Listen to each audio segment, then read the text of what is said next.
All right, joining us now, here's a special treat. We got not one, but two guests on the show. We got the two UCF assistants. First, the two-time Olympian, a national champion player at Washington, a two-time Olympian for the Canadian national team, and of course, in her second full year, an assistant coach at UCF, Jen Salling, who makes, by the way, this will be her first podcast appearance on the In the Circle podcast since January 27, 2017. Do you remember what you were doing, Jen? I actually do. I was walking, so funny that you say that. I was walking in Fremont in Seattle, Yep. um, walking down a hill, on a really cold day, just doing my thing with you on the phone. I'll never forget that. That's so funny. I was in a radio studio around, what was it, like 11 o'clock at night, something like that? Anyway, Eastern time, anyway. Mhm. So that's right. It's hard to believe that's long. And of course, our second guest, she's the new assistant coach at UCF, coming over from Cal. She was a standout player in her own right from the College of Charleston. Boy, do I have stories on that. I speak of Becca Mueller joining us here for the first time on the show. How you doing? I'm great. How are you? Happy to be here. Doing good. I want to get you both on. We're going to talk about both your respective careers because you're both certainly have got so many different unique careers there. But I want to start. Obviously, you just wrapped up the fall. How did the fall? Would you describe it? I'll start with you, Coach Jen, since you've been here this second year. How did the fall go? Considering obviously this is a big roster with a lot of new faces, but a lot of talent coming back, and then obviously a couple of new faces on the coaching staff. Yeah, I mean the fall was went well. To your point, we have, 27 athletes on our rosters. There's a lot of things to manage with, nine pitchers and Becca has 20 something hitters and I have the defenders. So definitely a lot of moving parts going on, but I think overall we felt like it was a really, really productive fall. We have 12 seniors. So we have quite the experienced team going into the Big 12. So it's been really cool to see the growth of the girls that were here last year to this year. And obviously girls that have been here before last year with Jada and Shannon and whatnot, but it was kind of interesting. As soon as we came in the fall, like there was something that was different about them this year than last year. And they just seemed to be extremely motivated. I feel like they learned a lot from last year. And I think they're just really, really ready to like implement and take action on the things that we reflected upon last year so we can kind of do things a little bit differently this year. And, to be honest, going into Big 12, there are some things that we, had to shore up a little bit. And it was just cool to see how they took action this fall. That was fun. Of course, Coach Mueller, how have you kind of adjusted now? You've obviously been so used to the last few years on the West Coast. Now you're on the East Coast, learning these new players. What's it been like for you? No, it's been great so far, honestly. I think kind of to what Coach Shen is saying, the girls came in here and they were just ready to go. So anything that I threw at them, they just took it and ran with it. And I thought it was a really, really good fall in terms of our process, right? Where we started and where we ended. I know you were at our last little series of nice versus nots, and I think all the way around we had something to be proud about, something that we were working on that we executed by the end of the fall. And I thought it was great. And I thought the players are completely bought in and they love being here and we love being with them. So overall, I thought it was an awesome fall. We grew so much as a team. And, that's a Mhm. lot to say for a team that was already, I'm pretty sure they had over 40 wins, right? So to have a team come in the fall and still grow, ooh, ooh, that's something special in my opinion. So I'm excited. Did you two know each other prior to obviously joining, obviously Coach Mueller joining the staff this year? Did you have known each other either from recruitings or just in passing through mutual people? Because that's always the interesting thing. And that's kind of what I want to give the audience kind of a unique perspective is when you join a staff, did you, your familiarity with each other? And obviously both the common thing with Coach Ball Malone and things like this. So tell me about the familiarity that you all had prior to joining over the off season. Yeah, I think, well, we didn't really know each other personally. Our path has crossed so much in just the people that we know. So, one of my best friends, she's my childhood best friend, Ali Aguilar, played at Washington, Oh, right? Jen played at Washington. So, I knew all about Jen just through her and through like the culture at Washington through Ali. Um, you know, Coach Ball, she recruited Ali there, right? So, we've just known each other a lot through that like Washington program. And then also like through other people that we've worked with, we have like same mentors and all those things. So there was a lot of our cross pathing through other people, even though we didn't really know each other. So, and I think because of that, Jen and I have just been able to kind of like run the same direction the whole time, which has been really cool. Mm-hmm. Jen, how has it been like kind of getting to know Coach Mueller and obviously maybe showing her the ropes a little bit? Because you've known the players and you know how kind of things have worked because you were in her shoes a year ago. Yeah, I mean, I really, I respect Becca a lot. She knows what she's talking about, and I really firmly believe that she is going to help the program and evolve the program immensely. Not only just like from a recruiting standpoint, but also like more specifically like from an offensive standpoint. Just having that consistency, somebody that um, values and loves their specialty, and that's her with offense, right? And that's me with defense, and that's Bear with pitching. So. I'm really excited about what she's going to be able to bring to our team and then what she already has brought to our coaching staff because how she goes about her business, I would say is very much like it's very aligned with kind of how Bear and I roll, like just having a lot of experience. We're very detail oriented, see things at a very high level. So I think she's come in quite seamlessly, in my opinion. But That's good. Take me through what's it like coaching in the fall? Because in the fall it's so unique. Because obviously you have all the players. There's a lot of bonding activities, which Coach Ball Malone's big, really, that's important to her as far as the team bonding standpoint. But there's also the aspect of on the field, trying different combinations because you have so many different players, so much talent. They can play a lot of different positions. So take me through the fall and that process each day on making sure getting this right team to get them ready when they come back in the spring and before you know it, the season going. Start with you, Coach Jen. ooh, that's kind of that's a bear lane, but I think we explore different fields as a staff, right? But she's such a mastermind when it comes to lineups, um, and creating just different situations and scenarios. So I feel as though we did our best to put different fields together so we could see what we needed to see. Um, but I think to your point, it is a lot to manage, but the best way to do it, you know what you're getting yourself into. And I think that's one of the things that Bear is really, really good at is just like being extremely creative and seeing people play in different spots. So like I said, we can kind of figure out like what is the vision going to be and what are things going to look like come season. Of course, Becca, you're Yeah, learning. I think, You will follow up on that.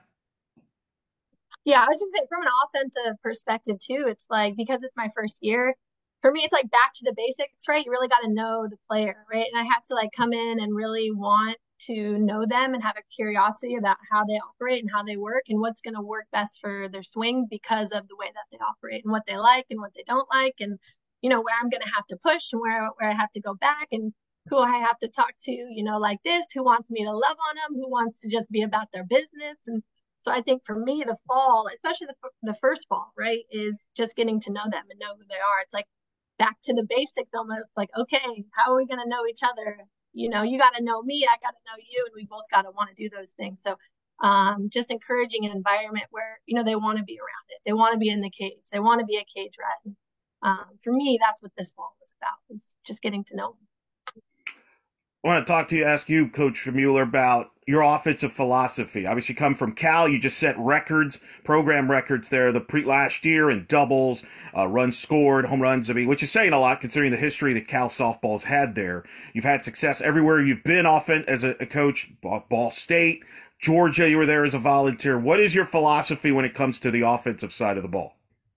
Yeah, I just think in terms of philosophy, we like to use all that we got. We like to have a team that is obviously stacked with the power, but we like to use the speed, and we like to be well-rounded, right? And in my opinion, the offense that we have here at UCF is well-rounded. And so when I jumped in here, I was like, ooh, this is right up my alley, right? Because we can use the short game, we can slap, we can hit doubles, we can hit home runs. And for me and my philosophy of being well-rounded and not, thinking that we're above anything. We're not above a sack bunt. We're not above a hit and run. We're not above any of these things. And um, I think for my philosophy, this offense works perfectly. And we just want to be well rounded, and that's what we got. And that's what we're going to recruit to, and that's what Bear likes. And so we're doubly going to recruit to that, which is awesome, and it's really exciting. And those records, those power records, like the doubles and the home runs and things like that in my previous jobs, those have all just come from the hard work, right? We're not trying to hit it over the wall. They just put all the work that they could in the caves. They put all the work in the weight room, and those things kind of came. So I foresee something similar in this situation too, which is really exciting. Jen, what's your philosophy now coaching defense, in particular in the infield? Because I remember, when you were brought into the program, the messages I got, like, you just got like the best shortstop, best infielder in the history of college softball to be coaching these players. Oh, by the way, who's also a two-time Olympian. So just talk about your philosophy in coaching. Of course, you've done it all basically through your time. You've coached offense, you coached defense. Just take me through your philosophy in coaching. Yeah, I would say the intangibles, people that are passionate about defense, people that love to be defenders, that play the game with a lot of passion, like how a Sarah Willis plays. Like I love those kind of kids who are like really love what they do out there. I would say that's an intangible, but more specifically from a technical standpoint, we talk a lot about like feet and hands, right? And your ability to read speed and direction of the ball. I was taught that at Washington, and ever since I was taught it there, it's really stuck with me, and it's kind of how I go about like my teaching of concepts nowadays. Getting good angles on the ball, your feet set up your eyes, so just different stuff like that. What is the key when you communicate with the players? You only have so much time with them. How much is communication and that trust a factor in successful coaching from both your point of views? Well, I think from an offense perspective, especially coming in and being new, right? And Yeah.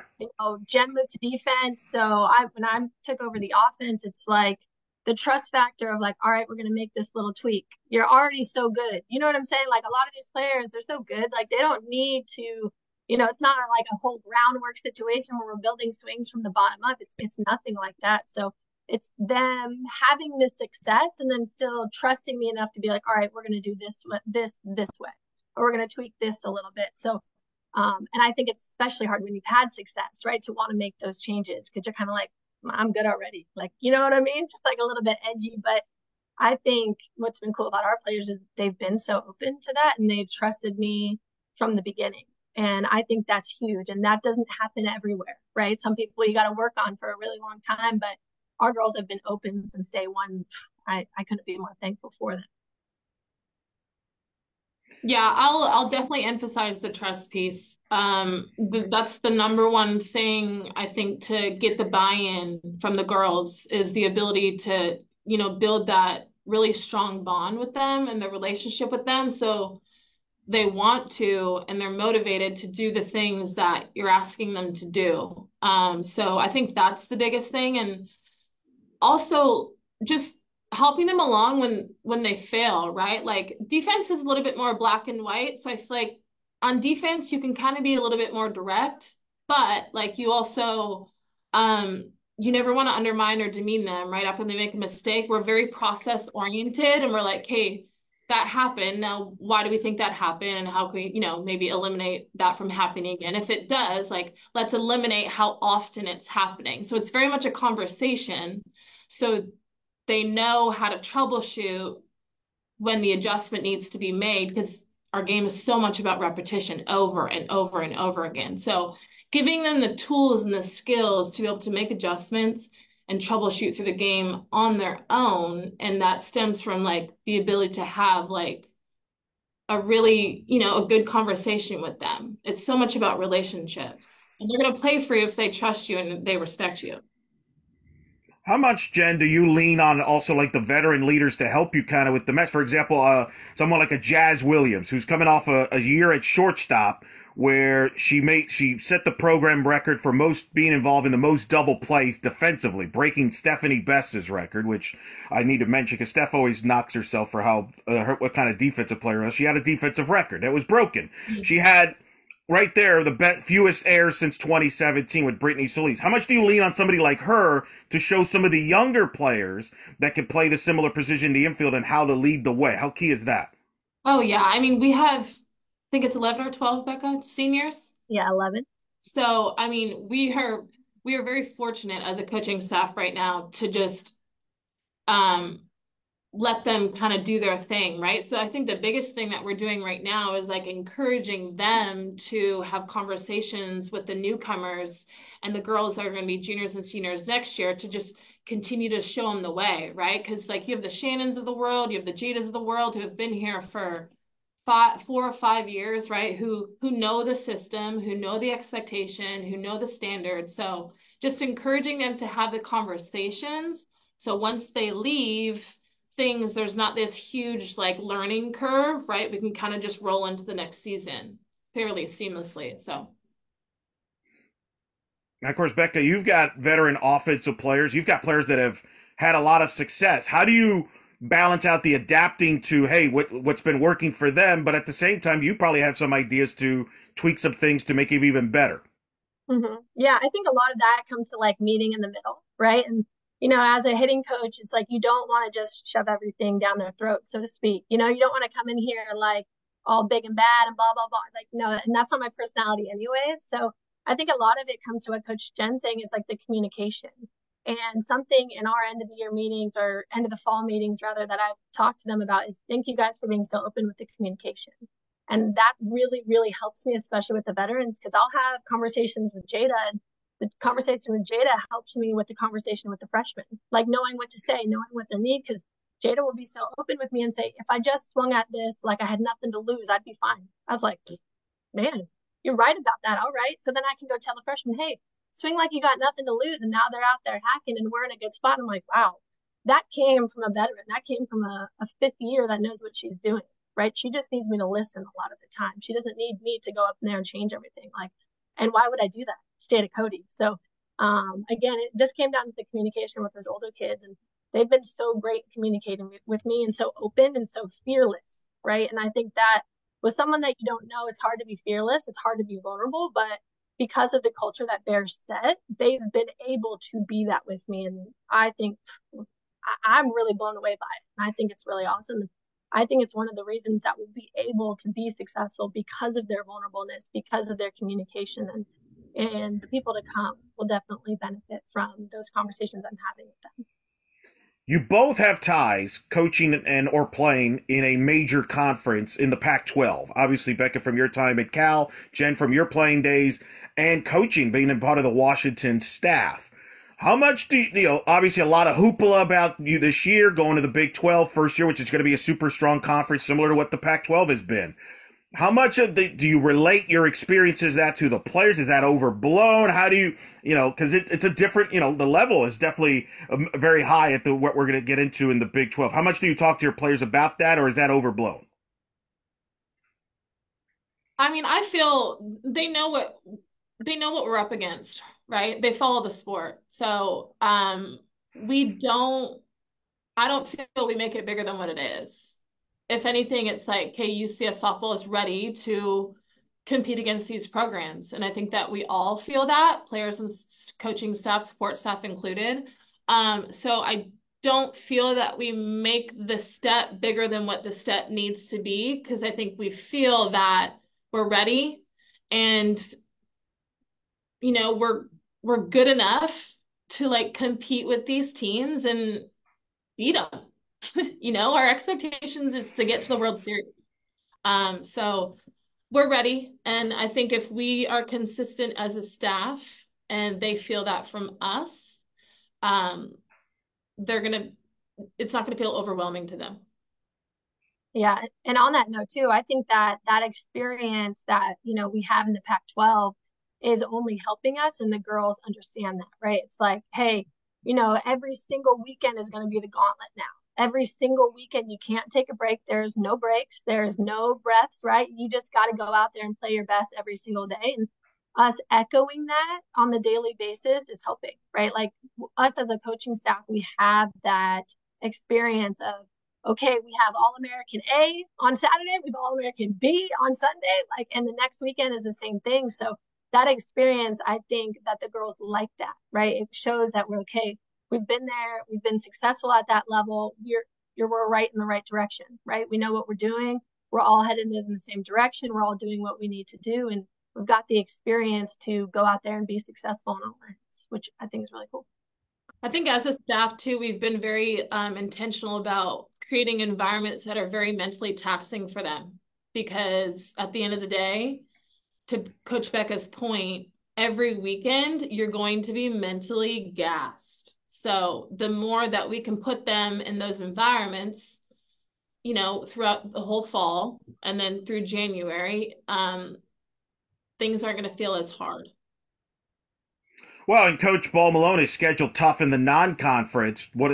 Every year she's been here, paid off in 2022. That's how they hosted with winning those games. And of course, even this year, obviously, being at Mary Nutter and playing in the ESPN tournament in Clearwater, the two most marquee tournaments in the sport. And UCF's involved in both because obviously the growth of the brand and the respect it has, but that's also to get them ready, I would imagine, as well for conference. That's always been her philosophy, and that still applies even if you're in the Big 12. Is that right? Mm-hmm. There you go. We got nodding. I like that. The coaches are nodding. I want to ask about, all right, I mean, let's talk about both of you individually because you both have unique stories. Let's start with you, Jen, because as I mentioned, you're now a two-time Olympian. First of all, you have a unique problem because do you like the two-time Olympian headline or the fact you're a national champion headline as a player? Because not many could say you have both of those titles that you can use. You do. So that speaks for itself from a resume standpoint. Just describe now you're kind of transitioning to coaching. You're coaching here. You've also been part of the Canadian coaching staff. Just talk about where that coaching came from as far as your interest in getting involved in coaching. Well, Elo, you always make me feel really good inside, so thank you for that. I've always loved sports. I've always been around athletics. And then I think as soon as I came down to United States of America and pursued a softball scholarship and got to be in the environments that I was in, I was like, dang, I think I want to do this because this looks really fun. It looks extremely empowering. It looks extremely inspiring. And it's really challenging. So once I got down to the United States and I got to see, I was around Kathy Aronson at Oregon, who was at the program for over 20 years. And then I was around Lonnie Alameda from Florida State, who was a part of our national team system. And then I was around Coach Tarr at Washington. So being around these folks that were really strong role models and women that made this unreal living doing what they loved, I was like, dang, I think I want to do that. So then the rest was history. Before I learned that you could, make a living being a college coach, I wanted to be a PE teacher because I loved all my coaches in high school. And then I was like, whoa, get down to the US and my whole world opened up big time. Wow. I did not know about the PE teaching part. That's pretty good. You obviously come in, you're part of a long deal there. You mentioned a lot of former Huskies have gone on to coaching. Coach Ball Malone coached at Washington. That's how you knew Coach Ball Malone. Lots of them. Whitney Jodes, obviously. Victoria Haywood, who's back now at Washington coaching there. Just talk about that pipeline there, because a lot of your former teammates are in coaching. You're in coaching in that pipeline. And then you've gone the extra mile because you've stayed involved with the Canadian national team past your playing days to be involved in the coaching, which could be significant, as we'll get into. But just talk about that, really kind of that, I don't know, maybe there was something in the water in Seattle there where y'all decided to get into coaching.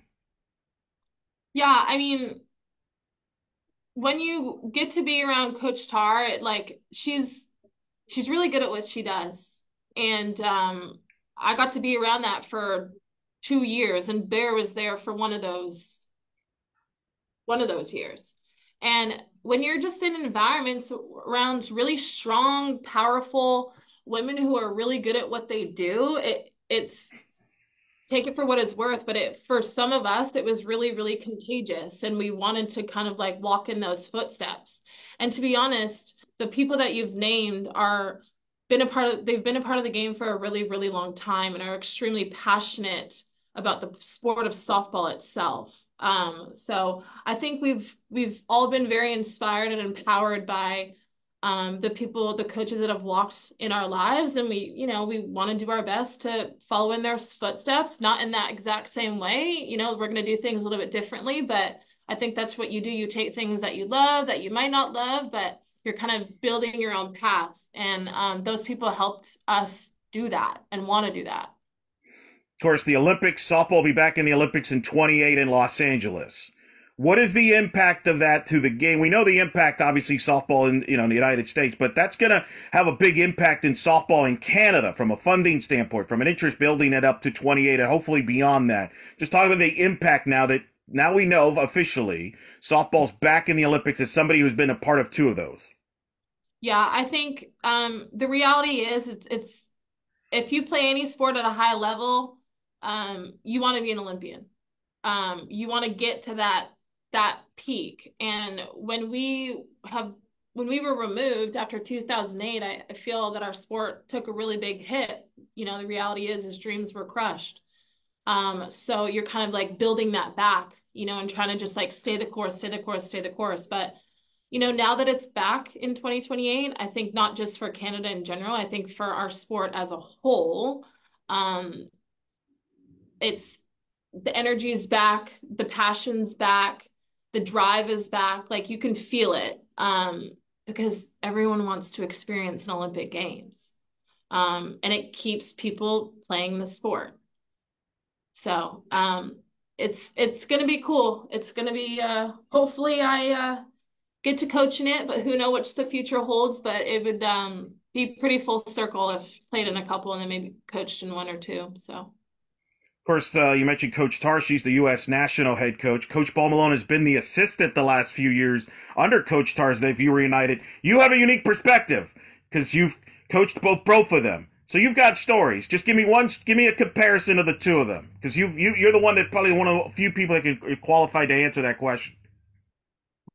Comparison of Coach Tarr and Coach the Bear? personality. Yeah, just give me the personality types. What is that like when they're hanging out in like Dublin, Ireland, for example, like they were this past summer? Because they're so unique. I've talked to both of them. I know they both have a passion for the game and things like that, but it's fascinating to see their parallels of the success they've both had. I'll say this. Let's just say their personalities and their strengths and their weaknesses complement each other very, very nicely. It's a good piece. I love that answer. It's good. Coach Malone's got the edge on TikTok, though, right? Bear's also pretty witty, and she's very sarcastic. Yes. It's actually really funny. Like when she opens up like camp, like introductions and stuff, she'll say like, "Oh, I'm glad to see y'all are having fun out here," because she'll see they're just like really quiet, not speaking to each other. They're very like stoic because they're nervous, but they won't understand her sense of humor. But anyways. Very good. No, it's easy. I like that answer. It's good. All right. Coach Mueller, now you've got an interesting perspective. I got a little trivia here. I don't know if you're aware of this. Are you aware, do you remember the fact that you've never lost a game as a player, as a visiting player at the Plex? Are you aware of that? Really? Okay, good. I guess the answer is no. She was not aware of that. Yeah, Very good. I know that I remember playing here as a player. I remember playing at Plex, and I remember having a really good weekend as a team. I do remember that. I didn't know I've never lost, though. I like that. Yes, you went. 2014, that was your sophomore year, I believe. You were involved in one of the most infamous games ever played at the Plex. Do you remember what happened in the UCF game? No, tell me more. I love this. Okay, there you go. Back at it. Well, you faced, first of all, Mackenzie Audis, who's now a UCF Hall of Famer.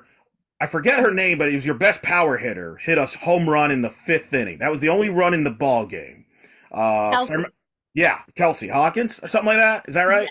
Yeah. Okay. All right. I figured. There you go. So you get to the bottom of the seventh. UCF gets a rally going. They get to load the bases. They pinch hit a couple times during the inning. That's important to remember. Kaylee Singleton's one. They get a base hit. It looks like it's a walk-off hit. I'm calling the game. Everybody's going berserk. It's exciting. Next thing we know, the umpires are like, nope, everybody goes back. They take away the runs. It turns out, and I learned this for the first time ever, UCF batted out of order. Batted out of order. Wait a minute. I think I remember what you're talking about now. Now you're starting to remember? Yeah, and then you ended up, your ace pitcher, Flicker? Something Hope. like that. Hope? Okay. She gets the last out. You win the game 1-0. I was very confused. See, because at that time, I didn't know the rules. So I was confused. Everybody's looking at me. I'm looking at the SID. We're all looking at each other. What is going on? So we had to go down on the field and, talking to the coaches, they said, okay, batted out of order. And that's how I've learned that rule. So you're a part of that. So I was not happy with you at that time, but I've gotten over it. No, that's so funny. But now that you say that, I remember being in left field because my sophomore year, my first 2 years I played left field. I remember being in left field, being like, when they got the pinch hit, I was just like devastated, so upset. And then my coaches were always on that type of stuff, watching that, and they got it. I remember just being elated. I was like, heck yes, let's go. But I remember that now. That's so crazy. It feels like forever ago. That's wild. Yeah, you went like 5-0 in that tournament. It was a big tournament. You beat Stetson in a bizarre game. You had a sack bunt in the seventh inning where Stetson turned that into like 3 errors on a play, which was kind of insane. Oh, that is wild. Yeah, you won that game 3-2. So there you go. We just had the juju that weekend or something. We had you had a good team that year, and you had a good staff. Correct me if I'm wrong. You had Ashley Chastain was an assistant, and Sam Martyr was an assistant, right? She was your hitting coach. Yeah, she was, which was, it's so funny, crazy, full circle. Like me last year being at Cal as a hitting coach and her at Oregon. Yes. Right. And being able to see her all the time and, just hang out with her or, they came to Cal last year. It's just fun. You couldn't believe that little College of Charleston out there. You got all these like coaches and it's fun, really cool, full circle. You had a great career there. What got you into coaching yourself? Well, I think like one, you just mentioned Ashley Chastain and Sam Martyr, and I thought they were really young when they were there, right? They were like mid-20s, I believe. That's what I remember them being anyways, but they were younger coaches at the time, and I remember being like inspired by their professionalism and the way that they coached the game and their passion for the game. They really, really wanted to win all the time, and that was right up my alley. Like as a player, I was all out all the time. So when they came in and they were about their business, I was like, ooh, I like this, right? They want to win. They want to do it the right way. They were always trying something new. They were always growing. And I thought that was really cool to see as a young person and seeing that as in the profession. So I think that definitely played a role and inspired me. And I kind of didn't know I was supposed to go into law school when I graduated. But it kind of just happened to be where I was helping my dad's travel ball team. And, I got my first job because the recruiter was like, hey, this lady needs an assistant coach. Do you want to be her assistant? I'm like, yeah, sure. So that's kind of how I got the job at Colgate. And that was my first ever job. So, that's what kind of got me into coaching. I didn't know if I was ever going to be a coach, but ever since that day, I've loved it. And it's definitely where I'm supposed to be. So a little bit of a, weird turnaround, a random story there, but it's right where I was supposed to be the whole time. You were a volunteer, I believe, at Georgia. 2019, right? For Tony Baldwin was the hitting coach at the time, Lou Harris-Champer head coach at the time. How did that experience help you move forward? Because after that, you went to Ball State, you were under Megan Bartlett, and then eventually to Cal with the six. But how big was that? Because Tony is regarded as one of the best hitting minds in the sport. Obviously, he's talked about it, learned from Jerry Glasgow and things. What did you learn there that's helped you now get to where you're at? Oh my gosh, I learned so much there. It was crazy. Under Lou and under Tony, man, I mean, as a hitting coach, can you get better mentors right there? Can you get more inspired by those two who are just going after the hitting all of the time? And, I learned a lot there of just how to manage an offense, how to manage certain players, how to manage the game and what they were doing. And I think one of the coolest things about Tony was obviously, right, he's one of the best hitting minds in the game, but his work ethic and how blue collar he was for being at Georgia and being so well regarded. Man, that man is a freaking worker. And I loved it. And he's so humble about what he does and how he goes about his business. And I thought, there's really cool hitting things I learned, but the blue collar work ethic that he brought every single day is one of the things that has always stuck with me and has always, I had so much respect for him, So I thought there was a lot of hitting things that I learned from them, and it was really, really cool as a young coach, and just all around how to be a pro, right? And how to be humble and how to be blue collar, and this is how you set things up, and this is the way you lead, and this is the way you do things. And I learned a lot of that at Georgia. That time there was awesome. I loved it. And of course, Jen, Tony Baldwin, he became head coach. His first big hire was a coach out of Washington who coaches defense that I'm sure has had an influence on you as well. Yeah, I mean, JT was my guy when I was at UW. So anything that I or we implement from a defensive standpoint, it stemmed from he and Coach Tar. So we are, and were and are still very close. And every time I see him out recruiting, I mean, he and I could just talk for hours. But definitely credit to him for just my passion for defense. Because what they taught, it really resonated with me and made a whole ton of sense. And I felt like it was like, I want to just spread this to the whole defensive world because it was game changing. How are you both different now as coaches than you were when you were both players? Because I'm sure, there's now things that you do as coaches where you're like, man, I wish I would have realized that when I was a player. How different are you personality-wise or whatever as a coach now versus when you were a player? Starting with you, Coach Jen. Oh gosh, this is a really good question. I've learned a lot in the last year and a half because I'm kind of new out of playing. So I would say the conversations that we have or I have with the players after they make a mistake is a way different conversation than I had with myself after I made a mistake. So I think kind of reflecting upon, like, I was just hard on myself, right? I kind of expected myself to be perfect, which is so unrealistic. Like, it's very unrealistic expectations to have in our sport. So when I see them trying to be perfect and play scared, I want to help. And I want them to feel like it's okay to like go for it and fall on your face and mess up because that's what it's about and we're going to figure it out. So I think to answer your question, maybe patience and grace. And things are just really, really process oriented. And if you expect to have it figured out right now, that's a really tough mentality to sustain. Yeah, I would say for me, I'm a whole lot more tactful. I will tell you that right now. My goodness. I am intense, right? And I am intense as a coach too, right? And I have a standard that I want to operate at, and I want things to look a certain way or be a certain way. But man, I was one of those people that just went right at you when I was in college. Like if it wasn't what, was going to help the team win, I was going to let you know. And I think there is a way that you have to operate as a coach that is way more tactful than that, right? Like we're always going to want to win. We're always going to want to hold the standard, but you got to make sure that you are saying it in the way that the person can hear you. And if you're just saying it in the way that you want to say it, then there's probably going to be a little bit of an issue.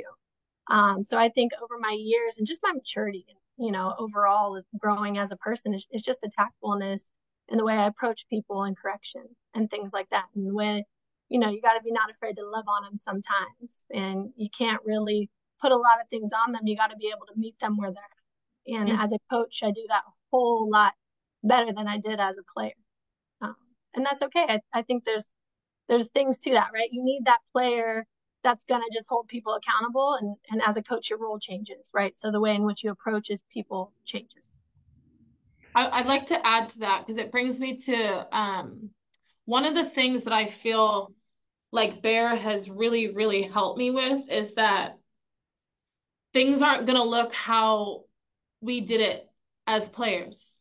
Like how I prepared as a player for the last 6 years for the Olympics, 18 to 22-year-olds aren't necessarily going to know how to do that. So expect them to know how to do that, that's not fair, right? So I think we can help them along to get to that process, but again, just kind of like they're not Olympians yet. They're 18 to 22-year-old women, right? And how they get to where we need them to get is not, it's going to look different. And everybody's path to success is going to look extremely different. And I would say she's really kind of like opened my eyes up to that piece because, I kind of have a tendency to, oh, it should be this way and it should look this way, or things can be a little bit too black and white. And, in coaching, you got to live in the gray a little bit to get to like the end result. So that's been really helpful for me. Well, that's a great point, right, Becky? Like, you can't expect players to do it your way. Every player's different. Some have different levels of skill. And I've noticed that. I've had a lot of great players that have gone into coaching and said the biggest adjustment is reminding themselves they can't, just because it's easy to them, it's not easy for the player they're coaching. That's a big learning curve in coaching. Yeah, 100%. And we all go through it, I think. And, if you learn the lesson, the quicker the better. So, Coach Jen's over here on year, what, 1.5? You've done 1.5 year 2, and she's already learned it. I'm like, good job. Good job, Jen, dude. Yeah, no, I will say, like, when your initial question, Hila, when you're like, how have you helped, like Becca kind of, get into the system and understand the system a little bit? I want to say too, like, she's been in college coaching far longer than I have. And she's somebody that I lean on to talk through things with because, she has a lot of experience with coaching up in this world, right? And then just coaching kids up. So she's also been very helpful for me as I kind of continue to move through my coaching career too. So you mentioned the two of you. Coach Ball Malone, I'd be remiss. She's a two-time All-American in her own right as a two-way player. Got inducted to a Conference Hall of Fame last year. Pretty competitive person. Have either of you faced her yet in the box? Because I've heard stories of her throwing pitches. She's got a quote, I'm air quoting here, a magic trick pitch. Coach Tar has mentioned this to me, that she has a magic pitch. Gina Carbonado has mentioned this. I don't know if she's exposed that pitch yet to any of you, but I'm fascinated to see, have you all, because you're three of you are competitive. I could tell even being around the three of you. You're very competitive. And Coach Brewer, I've not mentioned, we have an expanded staff. She was a former player in her own right. Have you all competed in something behind the scenes in practice or some? I feel like you've competed at something at some point. It might be running something. Honestly, we probably try to stay away from the competition from the four of us. We try to be on the same team because, man, we are competitive and we are all fiery. So the way we've kind of managed that is by being all together. We always want to be on the same team. But in terms of facing Bear in the circle, we haven't gotten that. I have seen the magic trick pitch and I was blown away. I'm going to let you know. I was like, there is no way she just did that. It was absolutely insane. So I have seen it. Now, do I want her to get out there on the mound and I'll get in the box? 100%. She said she's going to make a debut this spring. So maybe saying this on here is going to hold her to that. So fingers crossed. But I would love to face her in the box. Let's go right at it. I'm in. I actually think, Hila, now that you ask, I want to say, and she's got a really good memory when it comes to this stuff, but I feel like when she was playing for a team in the Canada Cup one year, I think they played our national team, and I want to say I had a couple of that's against. Don't ask me what I did, what the outcome was, but I do believe I did hit off her in the Canada Cup. Oh, this is good. I think. Okay, I'll ask her. I'm writing this down. I'll ask her when I get her on the show in the spring here a couple of times. Because every time I talk to her, we always bring up Mendoza. Always gets brought up, and it's just a tough subject because it's her best friend, but she had a home run in the regional final back in the day. But Mendoza is one of the greats all time. So I'm like, that's not a bad consolation prize right there. From that standpoint, can you both? I mean, because Jen, you were the best hitter in the Olympics. This most recent Olympics, you were arguably the best hitter in that tournament. It was you and Haley McClenny, I would argue, were the two best hitters in that tournament, and you helped that Canada offense to get their first ever medal there. How much do you still work yourself in the cage? I know you're retired, but do you still work on your mechanics in the game? Absolutely not. No? If anything, what I need to work on is hitting pop-ups to our catchers for our pregame innie outties. That's what I need to work on these days. But no, the softball training days are over. The chapter is officially closed. It's time to give it all back. Wow. All right. So we're any rumors of a comeback, for 2028 out, done, closed. I mean, never say never, but it's not looking very good. Very, very good. I like that. All right, that's good. A couple last things before we let you go.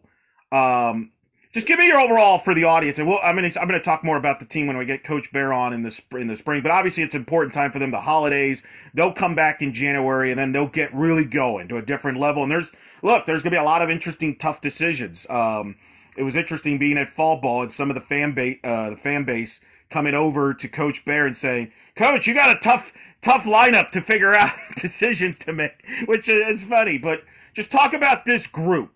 And obviously a very important offseason coming up here at the holidays, but then in January. And just describe this group and what the expectations going into the season coming in January and February. Coach Becca, take us home. Yeah, I would just say with this group, like, man, they're talented. There's no lack of talent on this team for every single position, for every single spot in the lineup, for even a pinch hitter, a DP. Man, we have no lack of talent on this team. And I think our expectations are really, really high, right? So our expectations, which is no surprise to the girls, is we want to go to the World Series this year and we want to compete in that last game. And we definitely have the talent to do that. And I think it's going to be a really, really fun team to watch.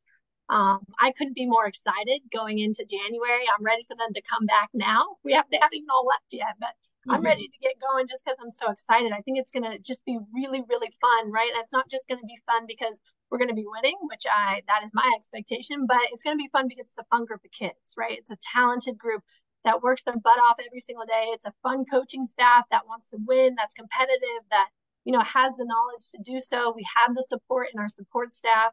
Everyone's showing up every single day. So this team is it's a really, really special team. And I'm really thankful to be a part of it. And I think we can expect really, really big things come the spring. And it's going to be a fun team to watch. And I'm sure that the Plex is going to be sold out multiple times. And I can't wait for that environment. I think it's going to be awesome. Yeah, that's an understatement, the atmosphere. Jen, you've now seen it up close, the atmosphere, and that's going to be no different once we get to the February and beyond, once conference plays. That'll be fun there. And I want to ask you about Coach Brewer, Jen, because it's an expanded staff. We spent a lot of time talking about you and Coach Mueller, but it's a deeper staff. So how does that affect all your roles from that standpoint? Yeah, Cass, as you said, I believe you said this, played for Bear for a year. Yep. And then, so she deals kind of with all of our catching development. And then really, like, it's this Bear or each of us with any and all things that we need. But it's cool to have somebody back who played for Bear, who knows Bear's system, and can kind of continue to carry on the culture that Bear has established and wants to keep sustaining. So, a lot of her role too is just kind of sharing about some of her experience as a player and where she grew and how she grew under Bear and how much the program has evolved and the direction we're going in. But it's been cool to have her back because when I was on staff when Bear first got here, as a volunteer, Cass was a student athlete. So it's cool. It's cool. Oh, that's right. Good memory. I forgot that aspect of the little switcheroo there. Talk about her once in a while, I've known Cass. She hates when I bring this up, but I've known her since she was like 11 or 12-year-old because her sister played there. So she would usually hang out in the press box helping out, and I would usually come to her and say, "So, what do you know about this team?" Yeah. There you go. She usually did. She was pretty smart. Her dad, obviously smart as well. Well, this has been fun. I've really enjoyed this, getting to do both of you here, because I wanted to tell each of your stories. My last question to both, 10, 20 years from now, because you're both young. Where do you see yourself going? Do you still see yourself coaching? Do you see yourself going as head coach? I know it's a long term, but what's your long term personal goals that you have moving long term? Wow. It's deep. It's fairly deep. That's a heavy one, Elo. Oh gosh. Becca, you go first. Well, I would say 100% coaching for sure. I have some big goals. I have some lofty goals for my career in terms of national championships. So I would say 100% coaching and, head coaching eventually. I'm in no rush. I'm in no rush. I want to win at the highest level. And I think in order to do that, you need a staff like this. You need a staff that's really good at every single area. So I would say no rush to be a head coach. If I'm still an assistant in 20 years and I'm racking up those natties, I'm just fine. But we'll see for that. We'll see. Yeah, I would say I'm similar. I'll be honest, I've never really like wanted to be a head coach. I've always kind of seen myself as a really loyal assistant to somebody that, there's a lot of alignment philosophically and that I really love, respect, trust. So I think I'm absolutely in zero hurry to be a head coach, if ever, but you just never know where life takes you and what opportunities arise. So I'm not going to be someone that says no, never be a head coach, but I think to Becca's point, I feel very happy and fulfilled in the role of being an assistant for Bear, hopefully for a really, really, really long time. If I wasn't in college coaching, say God forbid something happened, I think an area that I would probably want to explore and maybe have had a couple opportunities to try, but I've been like, I want to try the college coaching route for a while is the MLB. So Ooh, Major League Baseball. yeah, but that's if college coaching didn't pan out, but I don't really foresee that happening. No, I Um, think. so Well, yeah. right, you both are doing good. Don't worry, you got time. You got plenty of time. Plenty of patience there. All right, that is Jen Sally, two-time Olympian, national champion. What are you bringing out? You usually bringing out the medal. So you bringing out a medal, the bronze medal, or you bringing out the national championship ring? What's the first thing you're going to bring out when somebody asks? He has it on her desk. Show him, Jen. I actually brought it home. Take it. I brought it Oh, home. ooh, okay, very good. Elo, you can say whatever you want to say. It's totally up to you. I mean, it's you're the one that earned it. I haven't earned any of that. I mean, that's pretty good. I do wear the most recent conference championship rings, but I don't know if that helps you at all. Yeah, my national championship ring has been in my grandparents' safe until the day Oh, that I got home and it was able to get in the safe, which is kind of crazy. Wow. smart. Keep it safe. That's smart. I Very haven't good. took it out since. Now, at least you know where it is. That's Yeah. that's a big plus. All right, Jen, Sally, Becca Mueller joining us here on the show. Thank you both for doing this. This is just fun. I hope to get the most of the audience get to know both of your respective careers because I think it's obviously it's not going to be the last time people are going to hear from you. But thanks for doing this. Happy holidays, and we'll see you soon here before you know it at the Plex there when it gets going. Thanks, Awesome. Elo. Thanks, Elo. Great to see you.